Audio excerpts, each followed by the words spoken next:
गांव है जहां आजादी के बाद से अभी तक ना बिजली है, ना स्कूल और ना अस्पताल। आने जाने के लिए भी नाव का सहारा है। आश्वासन तो बहुत मिले, लेकिन इस गांव की तकदीर और तस्वीर नहीं बदली। चुनावी मौसम में एक बार फिर यहां के लोगों का दर्द छलक रहा है। रिपोर्ट के जरिए दिखाएंगे कि किस तरीके से हालात है।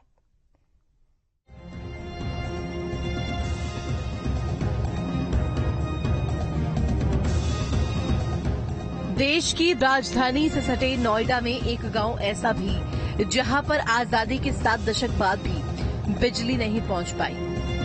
यमुना किनारे बसे इस गांव के लोग बाहर जाने के लिए आज भी नाव का सहारा लेते हैं।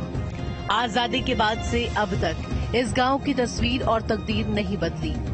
दलीलपुर ऐसा गांव जहां ना बिजली है, न सड़क है और न ही स्कूल और अस्पताल।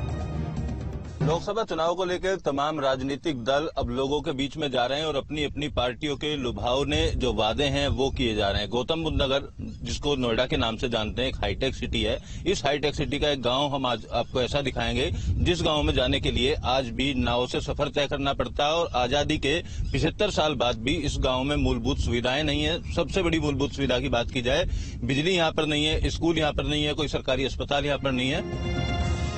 लोकतंत्र के महापर्व की तैयारियों में पूरा देश जुटा है। इस गांव में वोट डालने के लिए जो पोलिंग बूथ बनाया जाता है, वहां जाने के लिए भी नाव ही जरिया है। अगर सड़क मार्ग से जाना हो तो हरियाणा, दिल्ली और उसके बाद नोएडा में दाखिल होते हैं। हाईटेक सिटी नोएडा, दिल्ली और फरीदाबाद के 8 किलोमीटर की दूरी पर बसे दलेलपुर गांव में पहुंचने का जो साधन है नोएडा से, वो ये नाव है जिस नाव में मैं सवार हूं।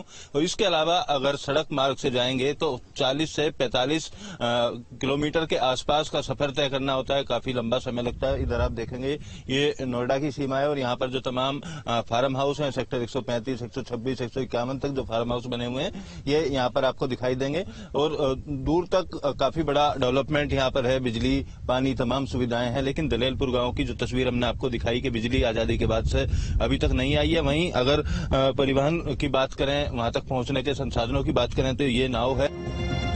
यहाँ हालात इस कदर खराब है कि गांव में रहने वाले अपने बच्चों को पढ़ाई लिखाई के लिए रिश्ते नातेदारों की यहाँ छोड़ने पर मजबूर है। जरूरी सुविधाओं तक को तरसते इस गांव के बच्चे हरियाणा और दिल्ली में हॉस्टल में रहकर पढ़ते हैं। सुविधाएं न होने की वजह से तमाम लोग पलायन भी कर चुके हैं। सब बच्चे गांव सब छोड़ के जा रहे हैं, शहर की तरफ पलायन कर रहे हैं। सभी मजबूरी है, क्या करें। काफी टाइम हो गया गांव छोड़े हुए। बच्चों की पढ़ाई की वजह से दिक्कत है, कोई स्कूल नहीं है, लाइट ही नहीं है। लाइट के बगैर हमने अपने बच्चे भी इधर उधर भेज रखे हैं। यहाँ कोई भी सुविधा नहीं है। 30% लोग यहाँ से जा चुके हैं।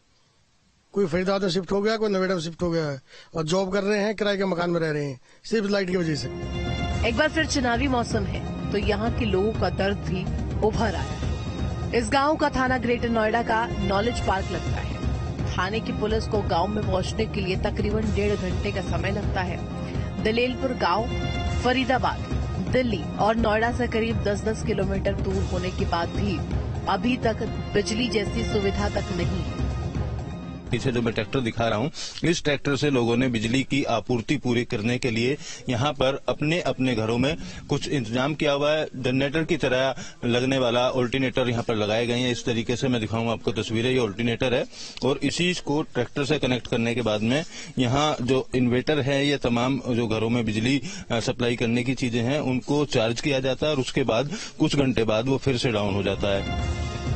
नोएडा, ग्रेटर नोएडा में भले ही मतदाता जागरूकता अभियान चलाया जा रहा हो, मगर आज तक उनके पास प्रशासन का कोई नुमाइंदा नहीं आया है। मतदाता सूची में नाम जुड़वाने के लिए उनको स्वयं ही संपर्क करना पड़ता है। जब जब चुनाव आते हैं तब तब उनको सुना जरूर जाता है, मगर चुनाव खत्म हो तो उनकी समस्याओं को भी समाप्त मान लिया जाता है। पूर्ण रूप से यहाँ जो भी दलेलपुर वासी है सभी बहिष्कार करेंगे। अब की बार कोई वोट नहीं करेगा। हमने किसी पार्टी को वोट करनी ही नहीं है। पहली बार वोट देने जाएंगे, हमारे बड़े बुजुर्गों ने मना कर दिया, बिल्कुल भी नहीं जाएंगे। कोई साधन नहीं है, सिर्फ पोलिंग बूथ के दिन नाव डाल देंगे और जैसे ही हम वोट डाल के आएंगे तो नाव भी नहीं मिलेगी हमें। फिर वो तो मिलती नहीं है, पर अब की बार हम वोट नहीं डालेंगे पूरा गाँव। जाहिर है चुनाव के वक्त यहाँ आश्वासन तो बहुत मिलते हैं, लेकिन चुनाव के बाद यहाँ कोई झांकने तक नहीं आता। यही वजह है कि गांव छोटी छोटी सुविधाओं के लिए भी तरस रहा है। नोएडा से अमित चौधरी के साथ टीम न्यूज़ स्टेट।